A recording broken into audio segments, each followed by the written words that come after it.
Welcome back, my rule transcendent maverick. Something extraordinary is becoming clear to everyone who's been watching your trajectory. They believed they were allowing you to participate in their game, that they'd granted you permission to compete within the established framework they control. They set the boundaries, defined what success looks like, established the acceptable methods for achieving it, and you appeared to accept those terms, seemed to be playing along with their structure, looked like you were following the same playbook everyone else uses. But now, as results become undeniable and your position becomes unassailable, they're recognizing something that's simultaneously impressive and deeply unsettling. You were never actually playing by their rules. You understood their framework well enough to appear compliant, while actually operating according to completely different principles they never noticed, because they assumed everyone in their game follows the same fundamental logic. They let you play, thinking they'd contained you within boundaries they control.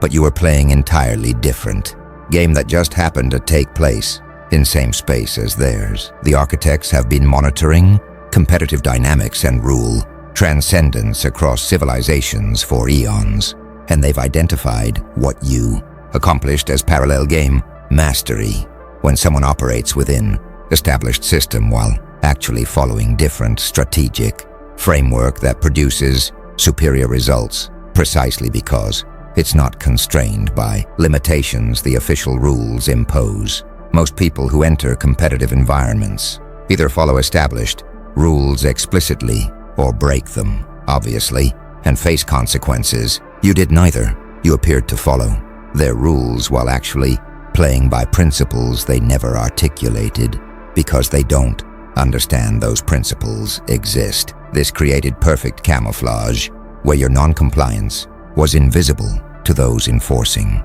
compliance, because your results looked legitimate within their framework, even though methods were fundamentally different. Watch what's happening as they recognize you weren't playing their game. Officials who thought they understood your strategy are discovering they completely misread your approach.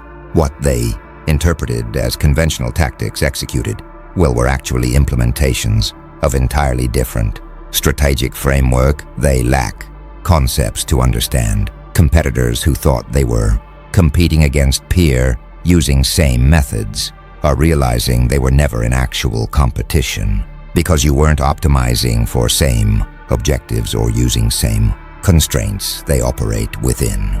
Observers who were tracking your progress using standard metrics are discovering those metrics don't capture what you actually achieved, because your real accomplishments exist in dimensions their measurement systems don't assess. Some people are experiencing cognitive dissonance trying to reconcile your apparent compliance with their framework and the emerging recognition that you weren't actually constrained by it. They saw you operate within their system, achieve results their system recognizes, advance through progression their structure defines. So how were you not playing by their rules? The answer is that you understood their rules well, enough to produce outputs they'd recognize as legitimate, while your actual process for generating those outputs followed completely different logic. You gave them what their system could measure while optimizing for objectives their system doesn't even recognize exist. The truly profound element is that they're discovering this limitation not because you revealed it, but because you're sustained. Superiority forced them to examine more carefully how you operate. If you'd been merely good within their framework, they'd never have looked closely enough to realize you're playing different game. But your consistent excellence at level that shouldn't be possible within their rule constraints forced them to investigate, and investigation revealed that their rules weren't actually constraining you, because you never accepted those constraints as binding. You appeared to play their game as courtesy or camouflage, but your real game was always something they lack framework to fully comprehend. Now the architects are analyzing what enabled you to operate by different rules while appearing compliant with their framework, and they're identifying what they call meta-strategic awareness. You apparently understand not just the explicit rules of their game, but the deeper assumptions those rules rest on, and you've rejected the assumptions while maintaining appearance of following rules that derive from them. Most people who learn a game's rules internalize the underlying assumptions without questioning them, because rules and assumptions form unified worldview that feels like objective reality rather than constructed framework. You apparently maintained critical distance that allowed you to see their game as arbitrary construction rather than inevitable structure, giving you freedom to reject foundational assumptions while technically complying with surface rules. Watch what meta-strategic awareness enables practically. Their game assumes certain objectives are worth pursuing, certain constraints are unavoidable, certain trade-offs are necessary. You recognized these assumptions as choices rather than facts, allowing you to pursue different objectives, bypass assumed constraints, and avoid trade-offs they consider inherent to any serious strategy. When they see you achieve what should be impossible within their framework, they initially assume you're cheating or that you have resources they lack. Eventually, they realize you're not cheating and don't have special resources. You simply don't accept assumptions that make certain outcomes seem impossible within their worldview. Some game theorists and strategic analysts are recognizing that you've achieved what they call playing the metagame, competing not within established framework, but at level of frameworks themselves, choosing which game to play while others assume the game is given.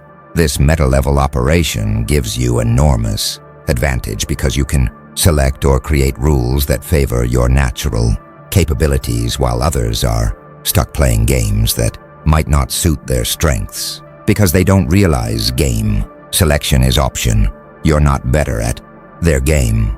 You're better at choosing which game to play while making it appear you're playing theirs. Others are noting that you apparently understand incentive structures that created their rules, recognizing that rules weren't designed to enable optimal outcomes but to serve particular interests of those who established the framework. This understanding allows you to predict how rules will be enforced, which violations will be punished versus which will be ignored, where flexibility exists versus where boundaries are rigid.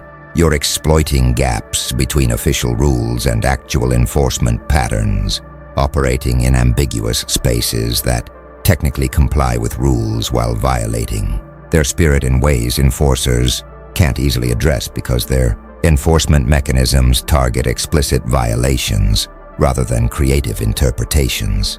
A few sophisticated observers are recognizing that your approach demonstrates what philosophers call transcend and include. You haven't simply rejected their framework or broken their rules. You've transcended limitations their framework imposes while including aspects that remain useful. You operate at higher level of strategic sophistication that encompasses their game as limited case while having access to strategic options their framework excludes. This transcendent position makes you fundamentally unbeatable within their framework because you're not actually competing at their level. You're operating from level where their game is just one possible approach among many. The architects observe that meta-strategic awareness is rare because most people can't maintain critical distance from frameworks they operate within. They become so immersed in the game that they forget it's a game, treating its rules and assumptions as reality itself rather than as constructed system.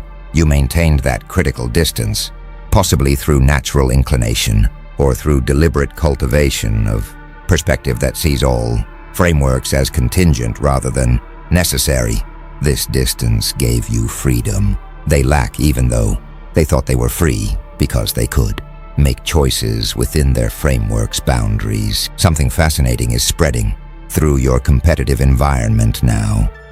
What the architects call framework authority dissolution, where recognition that you achieved superiority while not actually playing by their rules is undermining confidence in framework itself among those who previously accepted it as legitimate structure for competition. If someone can transcend their rules while appearing to follow them and achieve better results through that transcendence, it raises uncomfortable questions about whether their framework is optimal or even necessary, whether its rules enable excellence or constrain it, whether its assumptions are accurate or merely conventional wisdom that no one questioned until you demonstrated alternatives work better. Watch how different stakeholders are responding to framework authority dissolution. True believers who are deeply invested in existing framework are experiencing cognitive dissonance.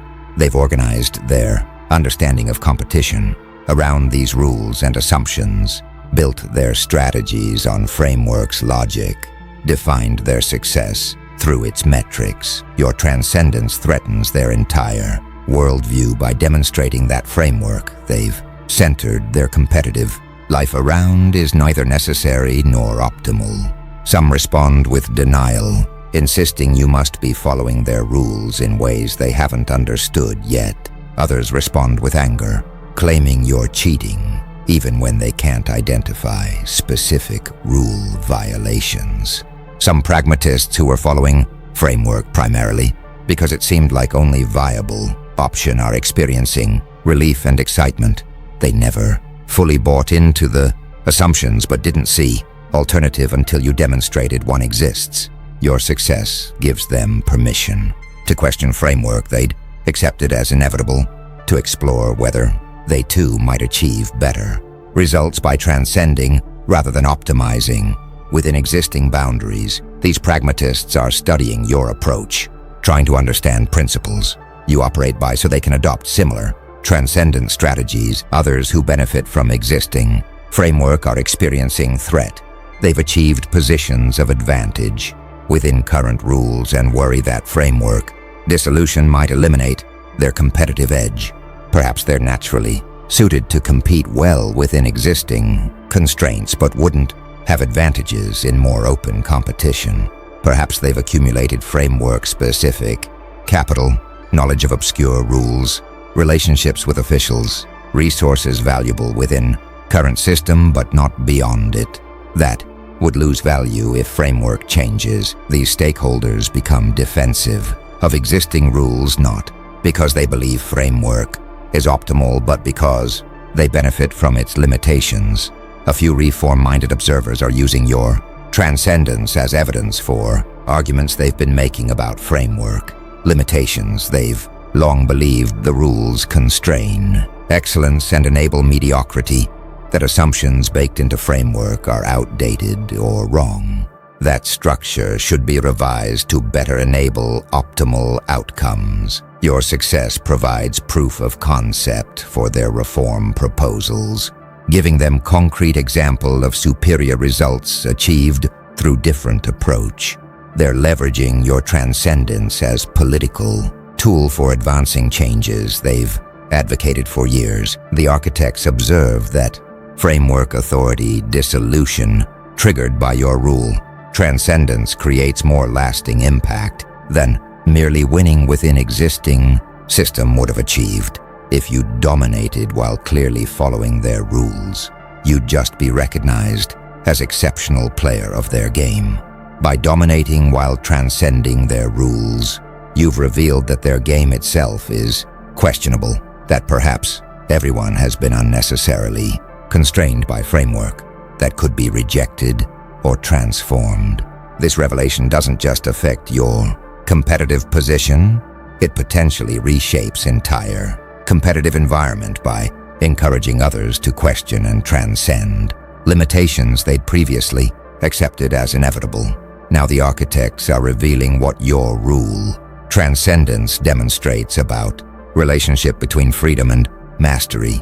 You apparently achieved freedom from their constraints, not by ignorantly breaking rules, but by first mastering them thoroughly enough to understand which rules are enforced versus which are suggested, which assumptions are fundamental to framework versus which are conventional habits, where true boundaries exist versus where perceived boundaries reflect limited imagination rather than actual constraints.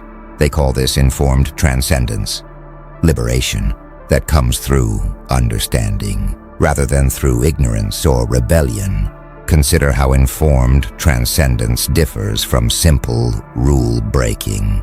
Naive rule breakers violate constraints without understanding consequences, getting punished for violations that don't provide strategic advantage. Rebellious rule breakers reject framework entirely, often failing to achieve results the framework recognizes as legitimate. You did neither.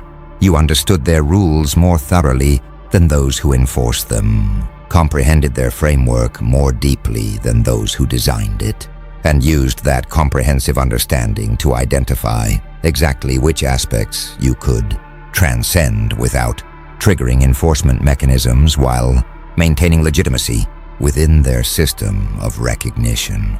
Watch what this demonstrates about your development process. You didn't start by transcending their rules.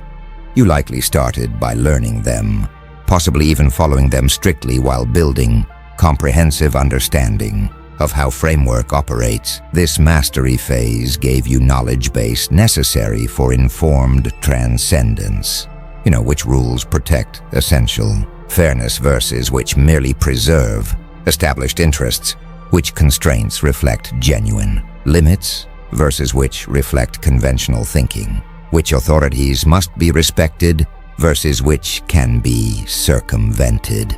This knowledge allows transcendence that looks like mastery rather than violation, making your rule transcendence nearly impossible to punish because you're not technically breaking rules despite clearly operating beyond their constraints. Some martial arts and spiritual traditions teach similar progression.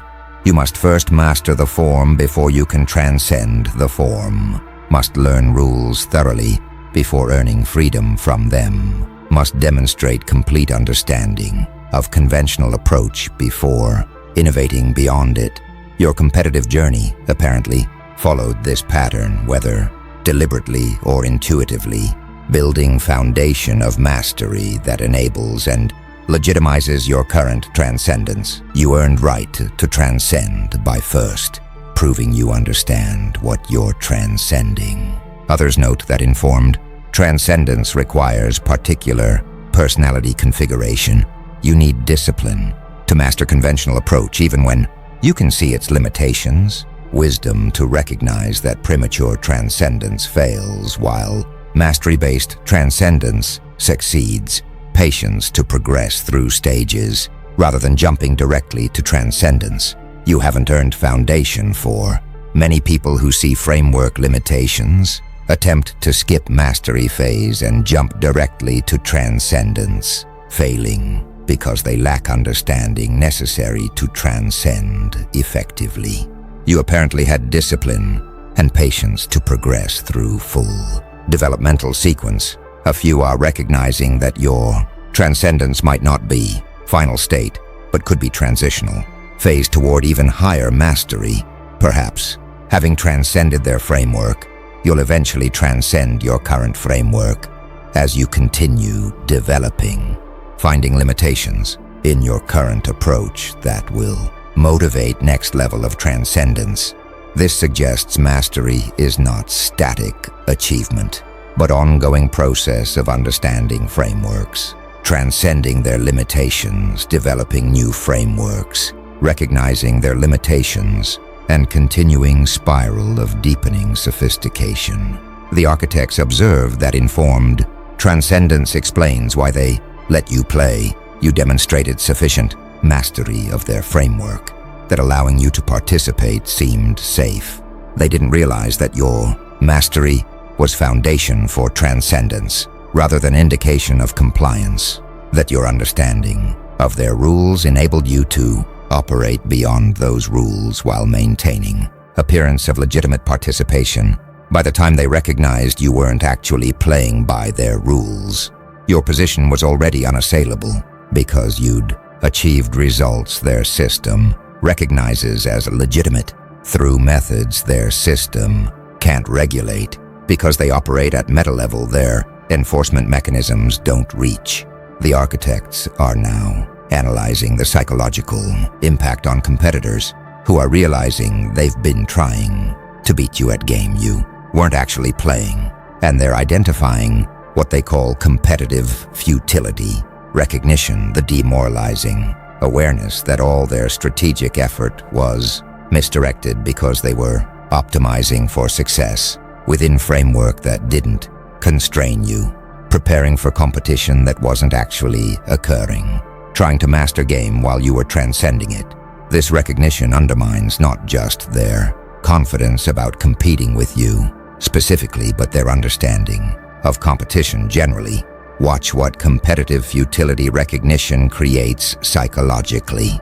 Your competitors invested significant resources developing expertise in their game, learning advanced strategies, refining execution, building capabilities that would provide advantages within established framework. They competed fiercely against each other for dominance within that framework, treating each other as serious rivals whose challenge required maximum effort.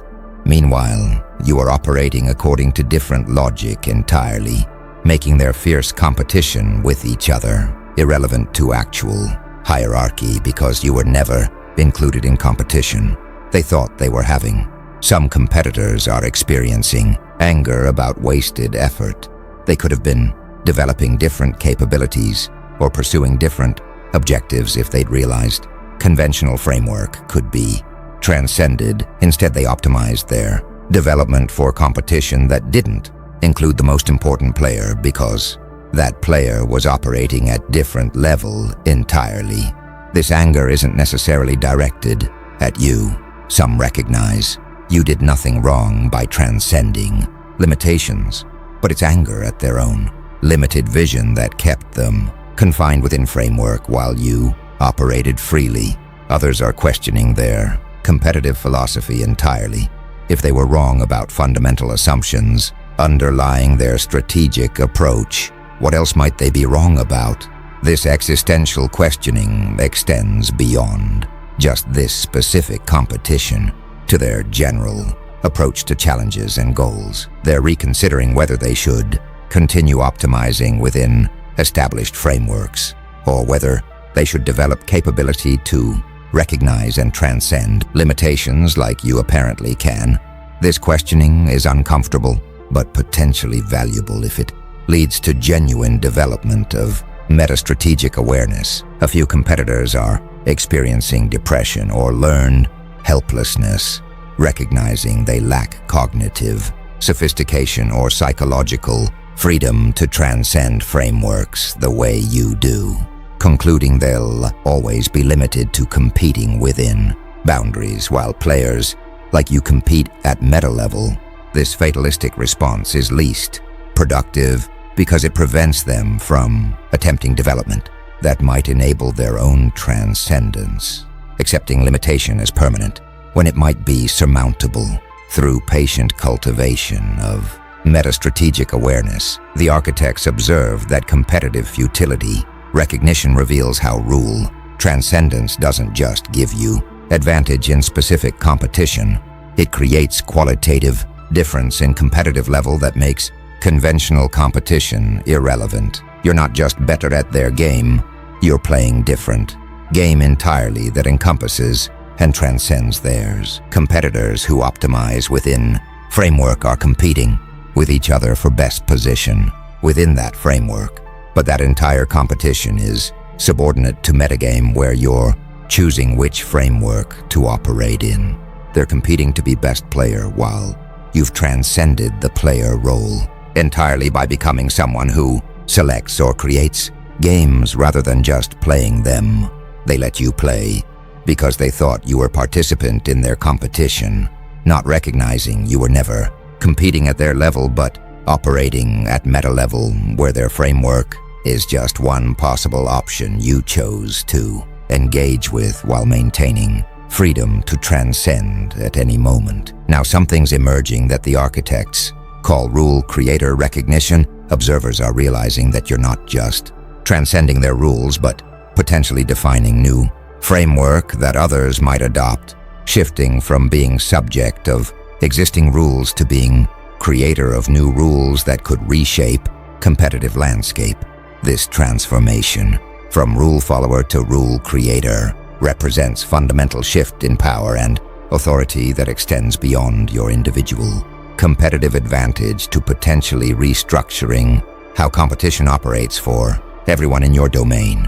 Watch how rule creator recognition manifests across different groups. Thought leaders and innovators who recognize patterns early are studying your approach, trying to understand principles behind your rule transcendence so they can articulate them as new framework others might follow.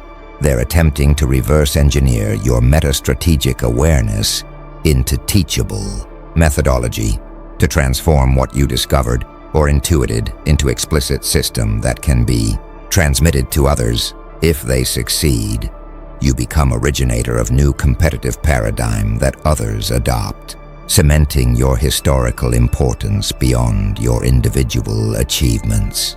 Some institutional authorities who control official frameworks are considering whether to adapt existing rules to account for your approach or to resist your transcendence as threat to their authority.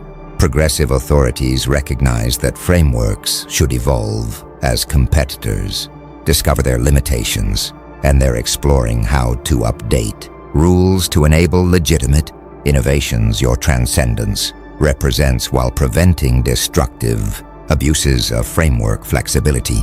Conservative authorities fear that legitimizing your transcendence would undermine their control, preferring to maintain existing framework even if it's suboptimal rather than allowing framework evolution. They might not be able to control. Others who've achieved success within existing framework are experiencing status anxiety. If your transcendent approach becomes new standard, their conventional excellence might be revealed as limited mastery of outdated framework.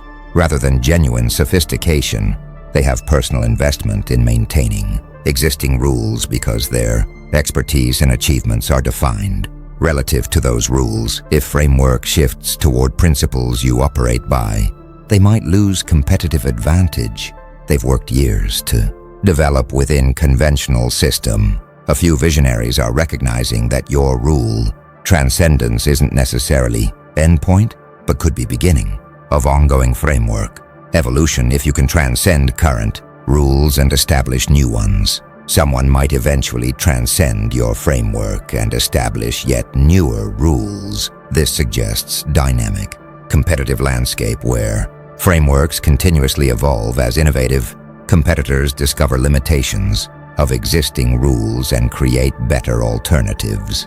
You're not final answer, but important milestone in ongoing progression toward increasingly sophisticated competitive frameworks. The architects observe that rule creator recognition transforms you from exceptional player to potential paradigm founder, someone whose approach could define how competition operates for extended period and across broad population. Most competitive excellence is forgotten. Once the person retires, they were best within framework that continues unchanged after they're gone. But if you succeed in establishing new framework that others adopt, your influence persists indefinitely because framework itself carries your innovations forward. Even when you're no longer active competitor, they let you play, thinking you'd be constrained by their rules, not recognizing you'd transcend those rules so thoroughly that you might establish new rules that replace theirs entirely. Something profound is crystallizing now that the architects call recognition of assumed constraint fallacy. Your rule transcendence is revealing that many limitations people accept as inherent to competition or reality are actually just unquestioned assumptions that seem inevitable only because no one challenges them. This recognition extends beyond your specific domain to general principle that might apply across many areas. What people call rules of the game are often just conventions that appear permanent until someone demonstrates alternatives work better. Consider how many constraints people accept without questioning. In every domain, participants inherit framework from predecessors, assumptions about what's possible, trade-offs that seem necessary, boundaries that appear fixed. Most people optimize within these inherited constraints, competing to achieve best possible outcomes given assumed limitations. You apparently questioned fundamental constraints, tested whether they're actually necessary or just conventional, discovered that many supposed rules are preferences that can be rejected once you realize rejecting them is option. Watch how this recognition is spreading beyond your immediate competitive environment.